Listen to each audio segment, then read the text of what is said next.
this big piece of 1/8 inch thick steel that I want to make the top for the in-feed and the outfeed table with. Today I'm going to be concentrating on the outfeed table. I guess you could say this is the outfeed table part 2, because last time I did the support system for it. This time I'm going to be finishing it off and making it complete. And I bought this originally for a table saw. And what it is hot roll steel. And hot roll steel is less expensive than cold roll steel, but it's also not quite as flat. So I'm taking my framing square and using that as a straight edge, and I can see it's kind of not flat as it is sitting here.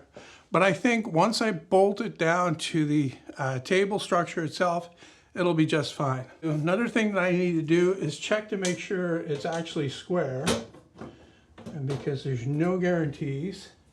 And this looks pretty good. And this side over here is not as square, so it's probably, yeah, it's like wider. It's wider at that end than it is over here. So I'm going to use this corner here as the 90-degree one, and my outfeed table has to be 12 and 11/16. So I'm going to mark that off, and then I'm going to bring it outdoors because it's still relatively nice out, and I'm going to do the cutting out there. I have a plasma cutter, but I'm doing this with a zip cut blade because it'll give me a nice clean cut, and I won't have to do anything more with it. And then after I get it cut to width, and before I can cut it to length, I need to bevel the front edge. And then I can bring it in and check the length before bringing it back out and cutting it to length.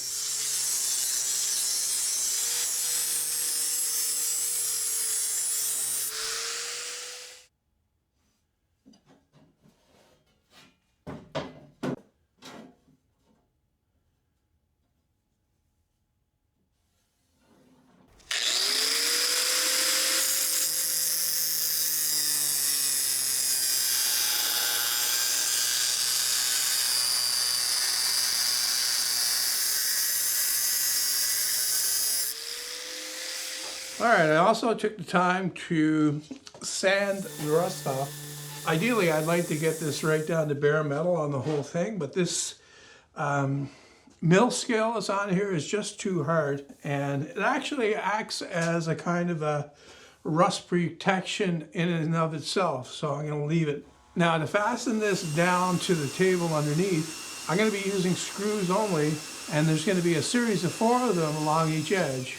Now, I'm not using big screws here. I'm going to use number 6, I think these are. And the first thing I need to do, of course, is drill a hole and then drill a countersink for the head, since I don't want the head sticking above the metal.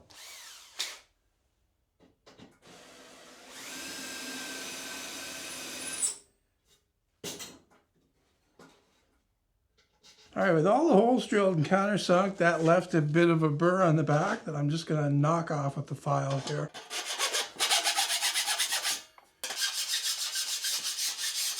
All right, I got the plate put back in place here, and I'm just going to mark out the hole locations for the screws using the plate as a template.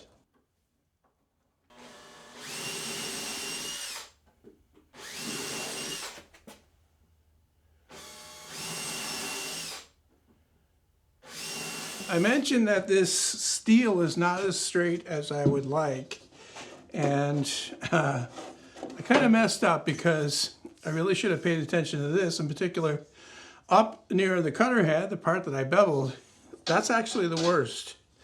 It's got quite a bow in it, whereas the end over here is the opposite, actually. So what I'm going to do is I'm just going to screw this down right at the front here to see if that will actually flatten it out.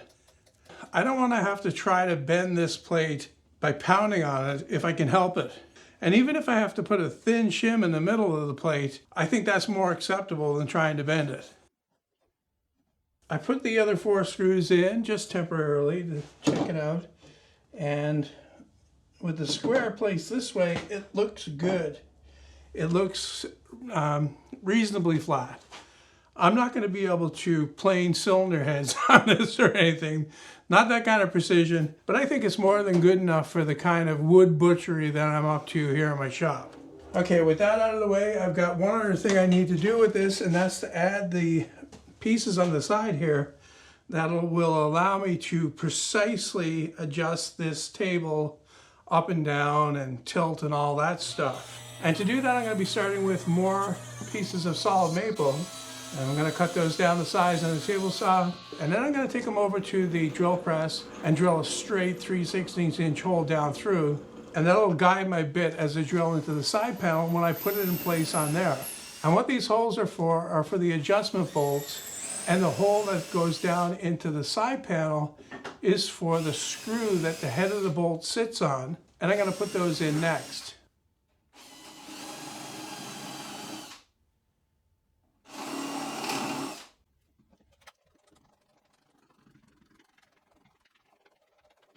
Now that I've got the screws put in, I'm going to tap out the holes that I drilled in the strip. And that's for this bolt arrangement I've got right here. That's going to screw right into that.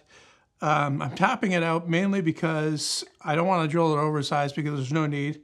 And also the threads that are in there in the wood will actually put some friction on this so that it'll be easier to adjust. It won't be, you know, flopping around when you go to adjust it.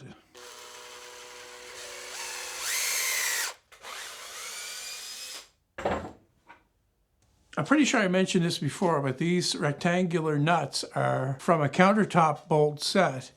And I'm using them here because I want to attach them to the bottom of the strip. And to do that, I'm just going to put a little bit of polyurethane construction adhesive in there and then tighten the bolt down. With those nuts glued on, I can drill and countersink for 2-inch screws that'll fasten this onto the side of the outfeed table and bring it over and do that.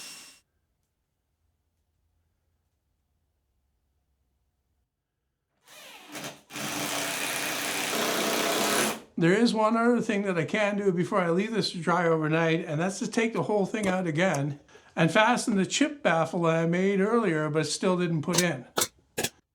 It's actually a couple days later. I not only let the glue dry, I also took the whole thing off again the next day, brought it inside my house where it's warm, and I gave everything a coat of water-based polyurethane, 2 coats actually. I also cleaned off the steel top, and I gave that just a very thin wipe-on coat of the same polyurethane, and that'll help to keep it from rusting. What I'm doing right now is I'm working on the actual things that hold the table in place after you adjust it. The idea here is to raise or lower the table with these 4 bolts that are on like both sides. And then after you do that, you'll tighten up these bolts that go through the side here. And what these do is they replace the screws that I put in here earlier. And now what I'm doing is I'm drilling a hole through for a 1/4-inch bolt.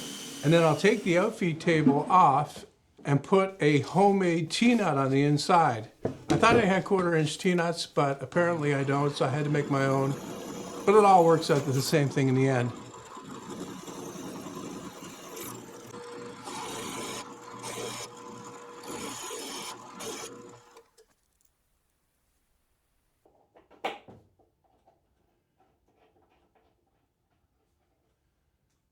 And here I'm just using number 5 screws to hold these in place. Probably a bit of overkill. I could have used epoxy here, but I didn't want to wait for it to set up, so I did this instead.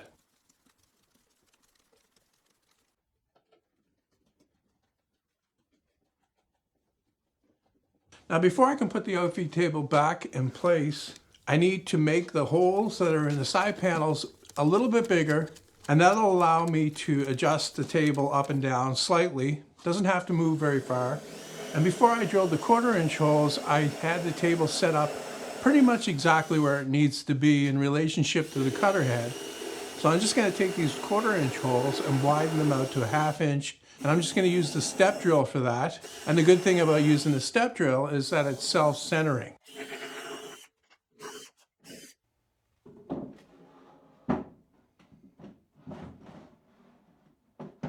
And to bolt these on, I'm going to use a combination of these 2-inch 1/4 20 screws a regular washer and a fender washer that covers the hole and allows for that adjustability up and down.